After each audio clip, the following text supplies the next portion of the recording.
guys, how you doing? K.S.B here.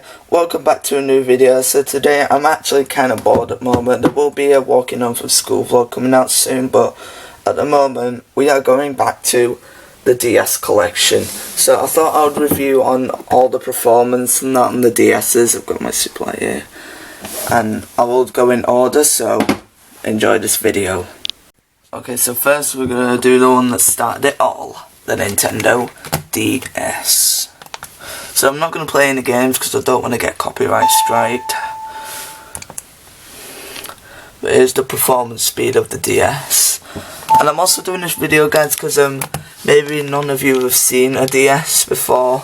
I mean, most people wouldn't have had these days, but just in case. So you've got your settings here. That's to calibrate the touch screen. And also at the end, I'm going to choose which DS will be the best one for you. So that's how you calibrate the touch screen. And overall, the performance on the DS is quite good. It's also got backwards compatibility with GBA games. You have it on the top screen or touch screen. I have it on the top screen.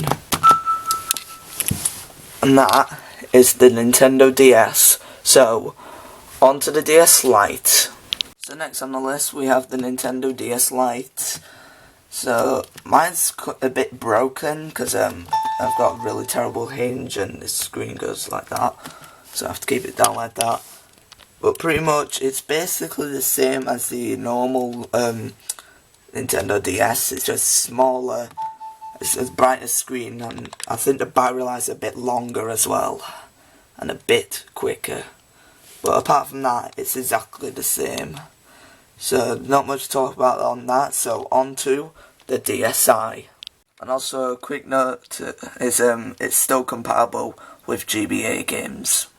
Okay, so now we're on the Nintendo DSi. Turn this on. They are quite dusty because I ain't used my DS's in quite a bit. I've been mostly on my Switch. So the DSi's performance is amazing. It was the first DS to introduce a camera. So let me launch my camera.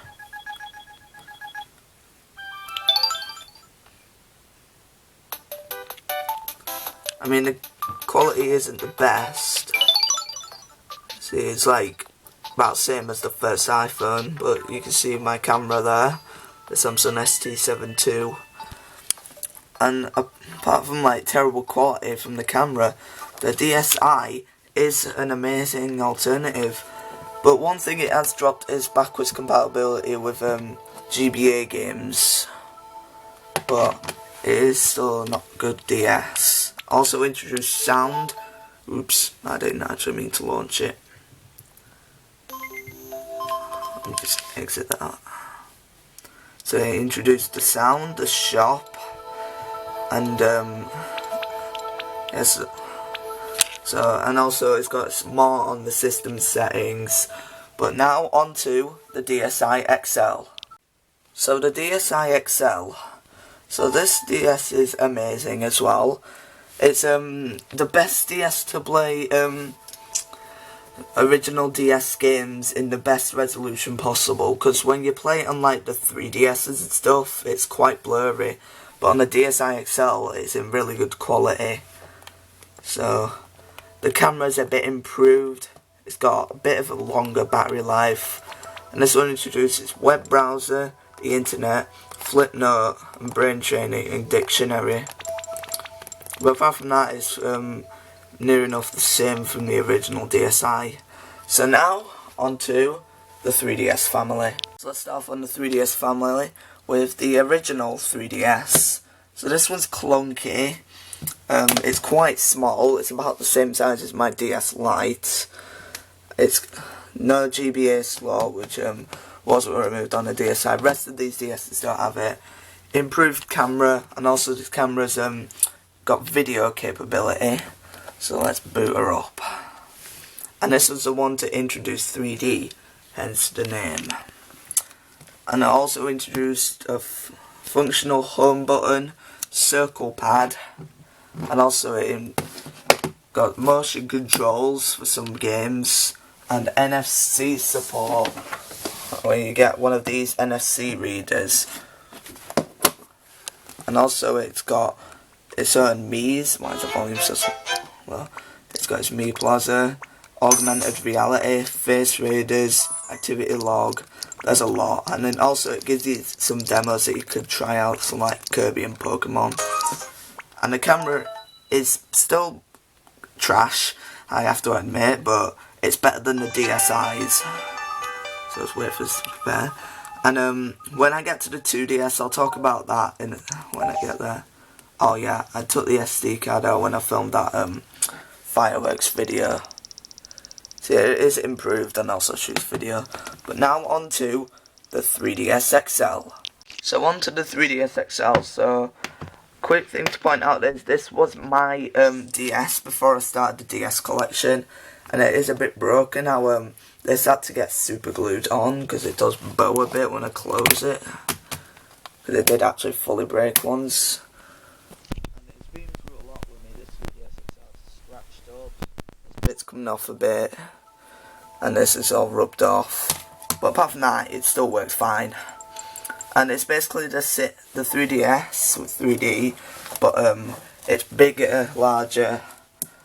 And also, I think the battery life is much more improved, and so is the home buttons.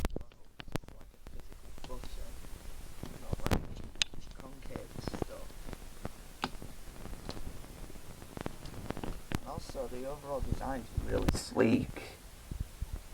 But now on to the 2DS. So on to the 2DS now. So we've got a sleek design with no clamshell design.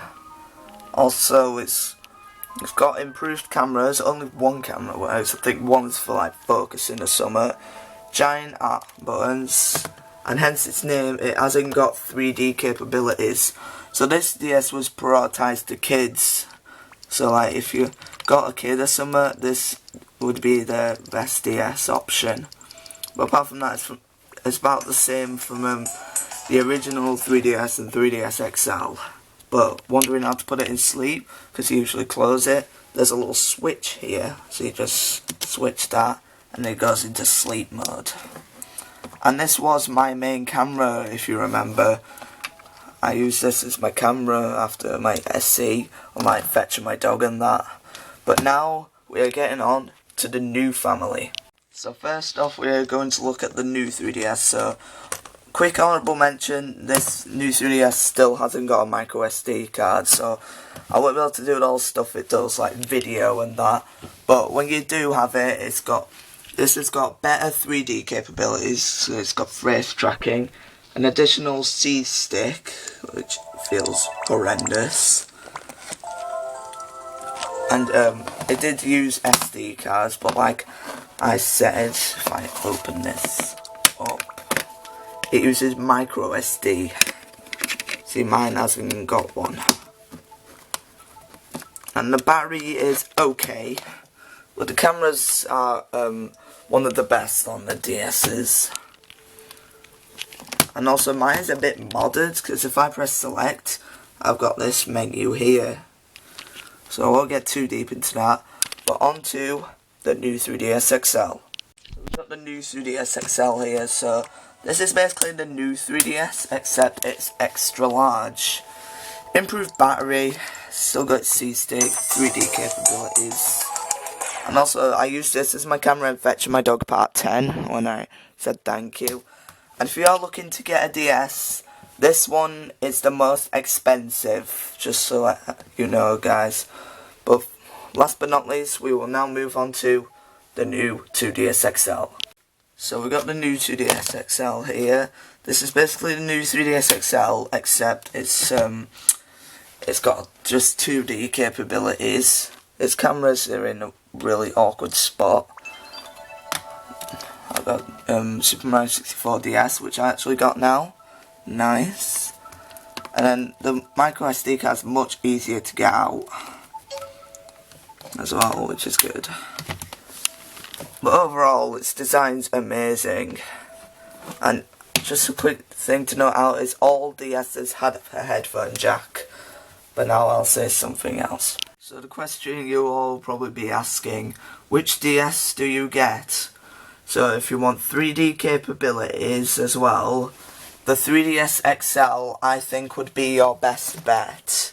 So I know it hasn't got GBA games like DS and DS Lite, but it's got good performance speeds, it's not too expensive, and also it runs all DS games perfectly fine. So me personally, I would go with the 3DS XL. So I hope you enjoyed this video. Please like and subscribe to the channel, and I will see you guys later. Peace out. And plus, this is for all you kids. Like a Hellcat.